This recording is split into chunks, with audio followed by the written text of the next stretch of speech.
Mark, still trying to make sense of the chaos around him, demands answers from Cecil.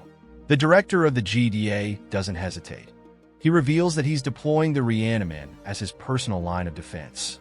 He refuses to end up like Angstrom Levy, a fate he describes as an accident, though Mark isn't convinced. Cecil's justification falls flat as Mark sees the monstrous, reanimated soldiers standing before him, grotesque and lifeless, stripped of their humanity. Mark doesn't hesitate. He launches into the Reaniman with relentless fury, tearing through their reinforced bodies as if trying to erase the horror of what Cecil has done. But Cecil has already decided. Mark is now an enemy. As the white room flickers, more Reanimen close in, surrounding him. Cecil gives Mark a final chance to surrender, but Mark refuses. That's when Cecil unveils his trump card, an ear-piercing, high-frequency pulse transmitted directly through his communicator. The moment the sound hits, Mark clutches his ears in agony. Blood trickles down his fingers. Cecil explains with cold precision. They discovered this vulnerability when studying Mark after his brutal fight with his father. Viltrumites, despite their godlike strength, are far more sensitive to certain frequencies than humans. And to make matters worse, if Mark attempts to destroy the transmitter, the frequency will lock into a permanent loop, leaving him in unending pain. Mark grits his teeth and forces himself to move, his mind clouded by the unbearable noise. He has to get away. But no matter where he goes, Cecil is one step ahead, tracking him via teleportation technology. With every desperate attempt to escape, Cecil reappears like a ghost, making it impossible to find relief from the torment. Barely able to concentrate, Mark stumbles his way to the Guardian's base, his vision blurring as he fights through the pain. Robot is the first to see him, but before he can react, Rex rushes over, alarmed by Mark's condition. What's wrong with him? Rex asks, but Mark barely gets a word out before Cecil materializes inside the base. Still unaware of Cecil's role in this, Rex turns to him for help, believing that someone is hunting Mark down. But Mark, gasping for air, exposes the truth. Cecil is responsible. He's using murderers, abominations like the Reaniman, to enforce his control. Bulletproof, standing nearby, stiffens at the mention of the Reaniman, recalling the horrors they've caused. Before anyone can act, another pulse is transmitted, sending Mark to his knees in agony. Cecil stands firm, watching as Mark writhes. But the Guardians refuse to stand by. Monster Girl transforms into her monstrous form, roaring as she charges forward. The others prepare to fight, unwilling to let Cecil's cruelty go unchallenged. Rex, acting on instinct, hurls an explosive BB at the transmitter, unaware that destroying it would only lock the frequency into a constant, torturous loop. The moment it detonates, Mark lets out a piercing scream, his entire body convulsing.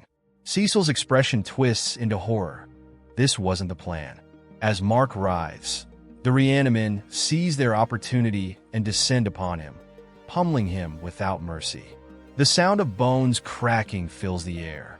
Cecil frantically orders D.A. Sinclair to deactivate the Reaniman, but Sinclair's response is chilling.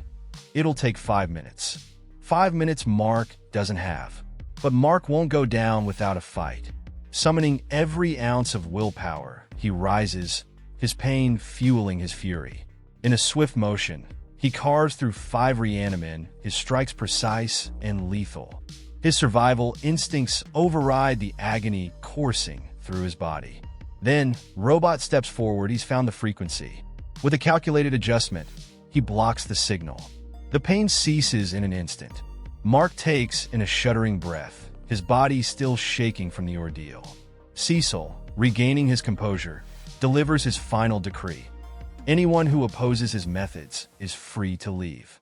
He doesn't expect gratitude.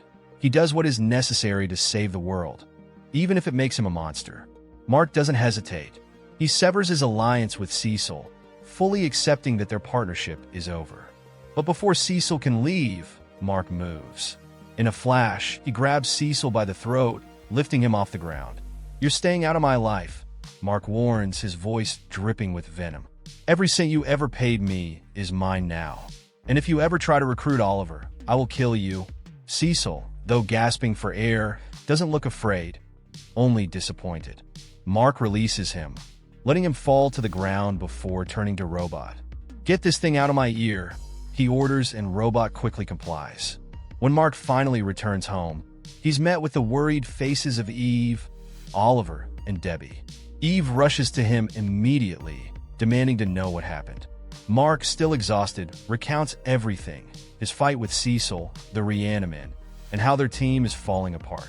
Outside, beneath the stars, Mark and Eve talk alone. He tells her that Robot, Monster Girl, and Rex are quitting the team, and while Bulletproof might leave as well, he suspects Shapesmith will stay, assuming Immortal doesn't walk away first. Black Samson and Duplicate, he figures, will remain loyal. Then his expression softens. He hesitates for a moment before admitting the truth. When he thought he was going to die, the only person he could think about was her. He tells Eve that he really likes her, and she reaches for his hand, her touch gentle despite everything he's endured. Then, without another word, she kisses him. In that moment, the weight of everything, the pain, the betrayals, the battles, fades. For the first time in what feels like forever, Mark allows himself to hold on to something good. Their new relationship begins, but not everyone is pleased. From a distance, Oliver watches, his expression unreadable. And that's where we'll leave it for now. Thank you so much for watching. If you enjoyed this breakdown of Invincible, don't forget to hit that like button and subscribe to the channel for more deep dives into your favorite comics. Let me know in the comments what you thought about this chapter and what you're excited to see next. See you in the next video.